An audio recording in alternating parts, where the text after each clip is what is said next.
বা ক্লাস 8 এর পরে কি কোনো প্রফেশনাল কোর্স আছে যেগুলো আমরা করতে পারি?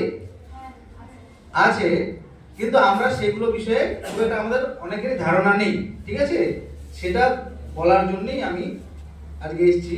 আমরা মেইনলি যেটা করতে পারি, মাধ্যমিকের পর ডিপ্লোমা ইঞ্জিনিয়ারিং যে কলেজগুলো আছে সেখানে আমরা ইঞ্জিনিয়ারিং লাইনে কিছু প্রফেশনাল কোর্সের উপরে আমরা পড়াশোনা করতে পারি, ঠিক আছে? সেই কোর্সগুলো আমি জাস্ট একটু করে বলে দিই। আমাদের দক্ষিণ দিনাজপুরে ডিপ্লোমা ইঞ্জিনিয়ারিং কলেজ কোথায় কোথায় আছে?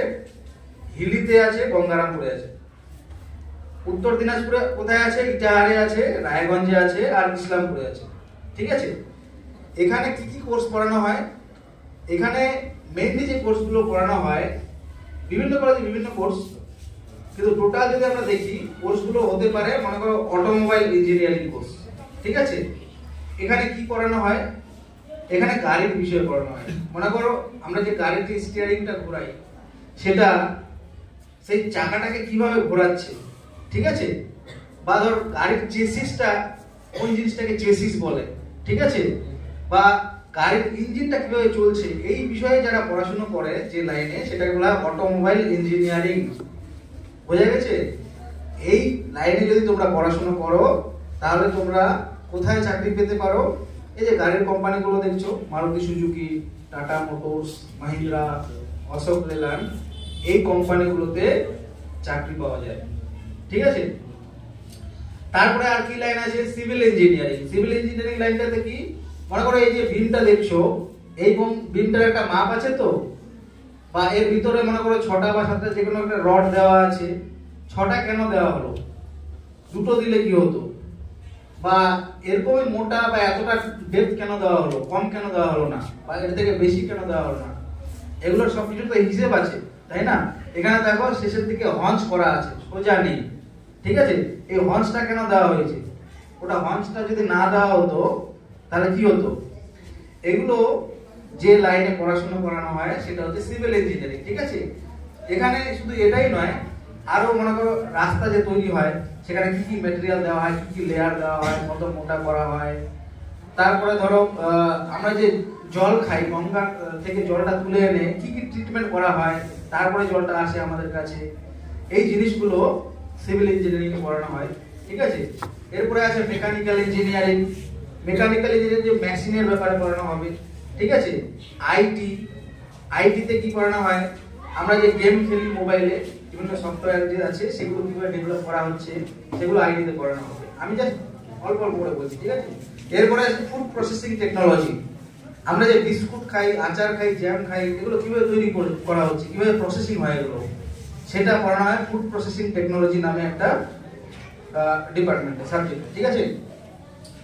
তো এই কোর্সগুলো করার পর তোমরা কিন্তু সঙ্গে সঙ্গেই চাকরি পেতে পারো। মানে আমি রায়গঞ্জের ট্রেনিং এন্ড প্লেসমেন্ট অফিসার আমি আছি। আমি দেখেছি যে যারা মেকানিক্যাল অটোমোবাইল নিয়ে পড়াশোনা করেছে, যারা পাস করে গেছে, তারা কিন্তু কেউ বসেনি, সবাই চাকরি পেয়েছে। এবং মানে এরকমও হয়েছে যে 2-3টে করে চাকরি পেয়েছে। কিন্তু এগুলো জবগুলো কিন্তু গভর্নমেন্ট জব নয়, প্রাইভেট কোম্পানিতে জব, ঠিক আছে? স্টার্টিং স্যালারি হয়তো 15 থেকে 20,000 দিবে। তারপরে যত তোমাদের এক্সপেরিয়েন্স বাড়বে, অভিজ্ঞতা বাড়বে, কাজ যত শিখবা, তত তোমাদের ডিমান্ডও বাড়বে, ঠিক আছে? এবার সিভিল লাইনে বা এই যে লাইনগুলো আছে, এগুলোর কি সরকারি চাকরির অপশন আছে? আছে। সেটা অবশ্য মানে কোর্স টু কোর্স ভ্যারি করে। যেমন সিভিলের যারা পড়বে সরকারি চাকরি পেতে পারো। মনে করো পিডব্লিউডি যে রোড ডিপার্টমেন্ট দেখছো, ওখানকার জুনিয়র ইঞ্জিনিয়ার চাকরি পেতে গেলে এই ডিপ্লোমা ইন সিভিল ইঞ্জিনিয়ারিং হতে হবে, ঠিক আছে? বা সেচ দপ্তর যে ইরিগেশন ডিপার্টমেন্ট, এখানে বা পঞ্চায়েতের নির্মাণ সহায়ক হতে গেলে সিভিল ইঞ্জিনিয়ারিং ডিপ্লোমা লাগবে। আর যদি অটোমোবাইল নিয়ে পড়ো, এখানে সরকারি কি স্কোপ আছে? আমরা যেখানে গাড়ির লাইসেন্স তৈরি করি, মোটর ভেহিকল ইন্সপেক্টর, ওই চাকরিটা পেতে গেলে ডিপ্লোমা ইন অটোমোবাইল ইঞ্জিনিয়ারিং হতে হবে, তাহলে পাওয়া যাবে, ঠিক আছে? আরো বিভিন্ন অপশনস থাকে, যেমন ধরো এনটিপিসি, ভেল, এগুলো সব গভর্নমেন্ট কোম্পানি, ঠিক আছে? বা ডব্লিউপিডিসিএল, এই যে যারা ইলেকট্রিসিটি জেনারেট করছে, WBSC-DCL যারা ডিস্ট্রিবিউট করছে, ট্রান্সমিশন যারা করে WTCL, ACTCL, এগুলোতে কিন্তু এরা নেয়। ঠিক আছে, তো এইগুলো কোর্সে তোমরা কি করে ভর্তি হতে পারবা? এগুলো কোর্সে ভর্তি হওয়ার জন্য আগে একটা জেক্সপো বলে পরীক্ষা দিতে হতো। ঠিক আছে, পরীক্ষা দিয়ে তখন রেজাল্ট অনুযায়ী র্যাঙ্কিং হতো, সেই অনুযায়ী ভর্তি হতো। কিন্তু এবার থেকে নিয়মটা চেঞ্জ হয়েছে, ওরকম কোনো পরীক্ষা দিতে হবে না। এখন যেটা করতে হবে, মাধ্যমিকের যে পরীক্ষা দেবে তোমরা, সেই নাম্বারের ভিত্তিতেই ভর্তি হওয়া যাবে। বোঝা গেছে? তোমরা যদি কেউ মনে করো যে আমার খুব তাড়াতাড়ি জব পেতে হবে, সেক্ষেত্রে কিন্তু তোমরা জেনারেল লাইনে না গিয়ে এইসব লাইনে আসতে পারো যদি ইন্টারেস্ট থাকে। বোঝা গেছে? এবার আমি এটা ডিপ্লোমা বললাম, তোমরা ITI কোর্সেও ভর্তি হতে পারো। ঠিক আছে, সেক্ষেত্রে ক্লাস 8 এর পরেও ভর্তি হওয়া যায় ITI এ। ঠিক আছে, মনে করো ইলেকট্রিশিয়ান, মেশিনিস্ট, ফিটার, এইসব পোস্টে, এইসব কোর্সে। বুঝা গেছে?